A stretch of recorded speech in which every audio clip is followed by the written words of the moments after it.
No, pero güey, en serio, la gente que tiene, o sea, menos dinero, o sea, que tiene un nivel socioeconómico bajo, es la gente que más procrea y que no puede y que no tiene dinero para poder solventar una familia. Yo le quiero hablar muy seriamente a Claudia. Claudia, deberías de esterilizar a la gente. Tú llegas un día en la calle y les preguntas cuánto dinero hay en tu cartera. Si tienen menos de 100 pesos, esterilizan. Ves en el semáforo y ves un chingo de niños, güey. O sea, y la mamá de que, güey, todavía con otros. Y aparte, güey, vienen tríos. O sea, vienen de que trillizos, güey. ¿Sabes cómo? O sea, y es como, güey, no mames. Y luego, o sea, escuchas gente que sí, pero si se te antoja un mazapán en el tráfico, ¿qué haces? Ay, sí.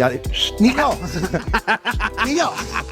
Yair Sánchez, un TikToker whitezican, como muchos que dominan la escena digital, generó controversia al decir en un podcast que la presidenta de México debería esterilizar a las personas pobres y que estas son las que más hijos tienen.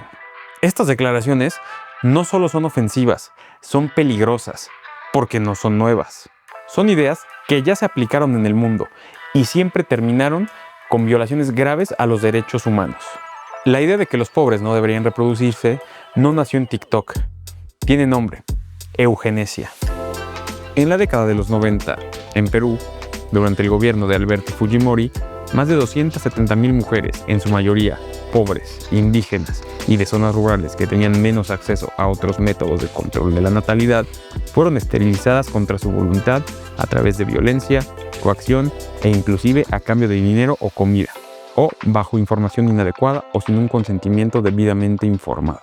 El argumento fue simple: reducir la pobreza. Sobra decir que los procedimientos fueron realizados en condiciones insalubres, con equipo obsoleto y que muchas personas perdieron la vida. El resultado, irónicamente, fue el aumento de la pobreza, pues la baja natalidad hizo que se incrementara en ciertas regiones la población envejecida. Y por otro lado, trauma social y violaciones a los derechos humanos como la autonomía reproductiva. Sin embargo, este no es el único caso, pues a lo largo de la historia ha sucedido en otros países, como la India, donde en la década de los 70 existieron campañas de esterilización masiva. En México, como ya lo mencionamos, en la época de la posrevolución hubo ideas eugenésicas de mejoramiento de raza, que tendían a privilegiar lo europeo. Desde el punto de vista de los derechos humanos, esterilizar a alguien por su condición económica transgrede el derecho a la autonomía corporal, el derecho a formar una familia, el principio de igualdad ante la ley y la prohibición de tratos crueles, inhumanos o degradantes.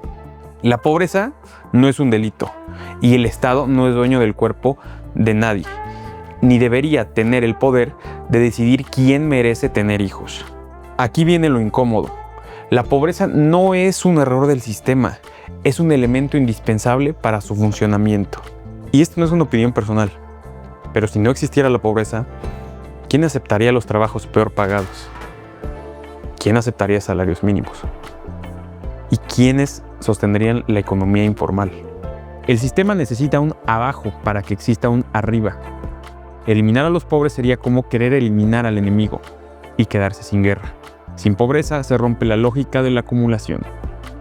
Y esto nos trae a la pregunta toral de este análisis: ¿por qué las personas pobres tienen más hijos? A menudo se dice que las personas pobres tienen más hijos por irresponsables, pero esa explicación es simplista y falsa. En el libro Repensar la pobreza, Premio Nobel de Economía, Abhijit Banerjee y Esther Duflo explican una versión de la realidad que es imposible de ver desde el privilegio.